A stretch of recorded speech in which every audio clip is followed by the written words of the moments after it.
ഭരിക്കും എന്നതിന്റെ semi final പോരാട്ടം നടക്കുന്ന നിലമ്പൂരിൽ ഇലക്ഷൻ പ്രചാരണവും ആവേശവും പൊടിപൊടിക്കുകയാണ്.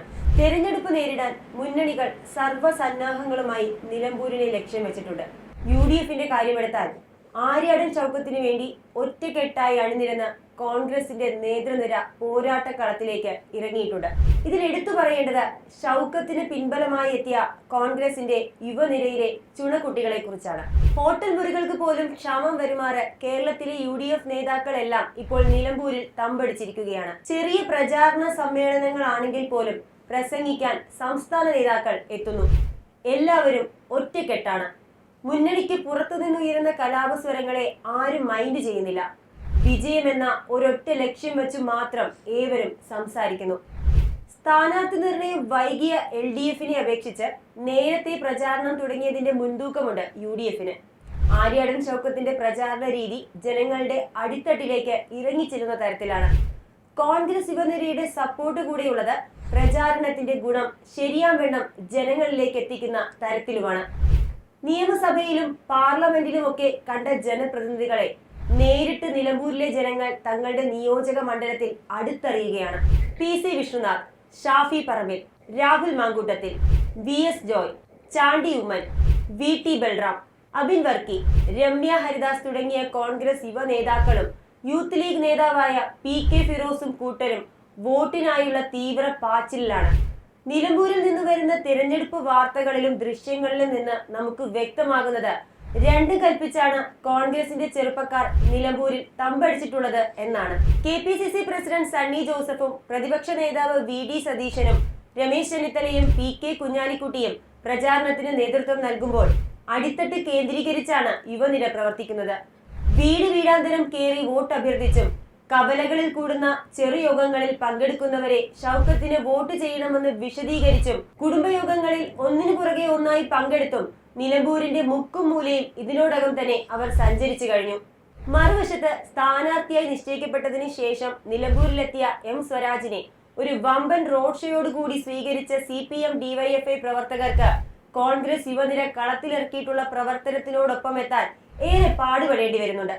തൃക്കാക്കരയിൽ ഓരോ പഞ്ചായത്തും നഗരസഭാ പ്രദേശങ്ങളും ഓരോ മന്ത്രിമാർ നേതൃത്വം നൽകിയെങ്കിൽ നിലമ്പൂരിൽ ഇവരെ ഇറക്കാൻ CPM ഭയപ്പെടുന്നു.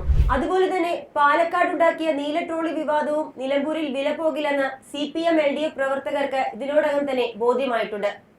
ഇതിനിടെയാണ് VT ബൽറാം തന്റെ സാമൂഹ്യ മാധ്യമ പ്രവർത്തന പരിചയം ഷൗക്കത്തിനായി വളരെ നല്ല രീതിയിൽ തന്നെ പ്രാവർത്തികമാക്കിയിട്ടുള്ളത്. ഷൗക്കത്തിന്റെ പിതാവും ദീർഘകാല നിലമ്പൂർ MLAയും മന്ത്രിയുമായിരുന്ന ആര്യാടൻ മുഹമ്മദിന്റെ ശബ്ദ അനുകരണം ഒരു ചെറുകിട ഹോട്ടൽ ഉടമ നടത്തുന്നതായി കണ്ടുപിടിച്ച് തിരഞ്ഞെടുപ്പിന്റെ പ്രചാരണം മറ്റൊരു ലെവലിൽ എത്തിച്ചു. ബാപ്പുട്ടി അല്ലാതെ വേറെ നേതാവില്ല എന്നുള്ള കാര്യത്തിൽ എല്ലാവർക്കും അറിയുന്നതാണ് എന്നുള്ളത് ബലരാമനും അറിയാം. പക്ഷെ ഞാൻ ചോദിക്കട്ടെ, ബലരാം ഭൂരിപക്ഷം മാത്രം നോക്കിയാൽ മതി, വേറൊന്നും നോക്കേണ്ട കാര്യമില്ല കേട്ടോ. ശരി മോനെ. ഇന്ന് ആ വീഡിയോ വലിയ രീതിയിൽ നിലമ്പൂരിലും പുറം ലോകത്തും വൈറലാണ്. ഇതോടൊപ്പം ഇക്കഴിഞ്ഞ ദിവസം കൗതുകമായത് ആ ഹോട്ടൽ ഉടമയെ രമ്യ ഹരിദാസ് സന്ദർശിച്ചതും തന്റെ സ്വതസിദ്ധമായ ഗാനാലാപനം കൊണ്ട് അദ്ദേഹത്തെ കീഴ്പ്പെടുത്തിയതുമാണ്.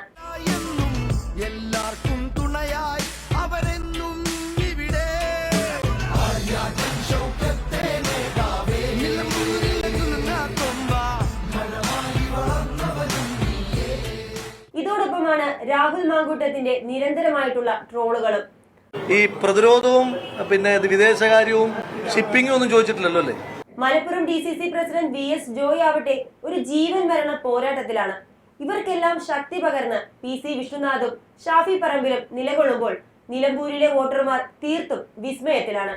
തിരഞ്ഞെടുപ്പ് പ്രചാരണത്തിന്റെ അവസാന ലാപ്പിൽ വയനാട് MP പ്രിയങ്ക ഗാന്ധി കൂടി ഷൗക്കത്തിനായി പ്രചാരണത്തിന് ഇറങ്ങുമ്പോൾ UDF പ്രചാരണം അതിന്റെ കൊടുമുടി കയറും.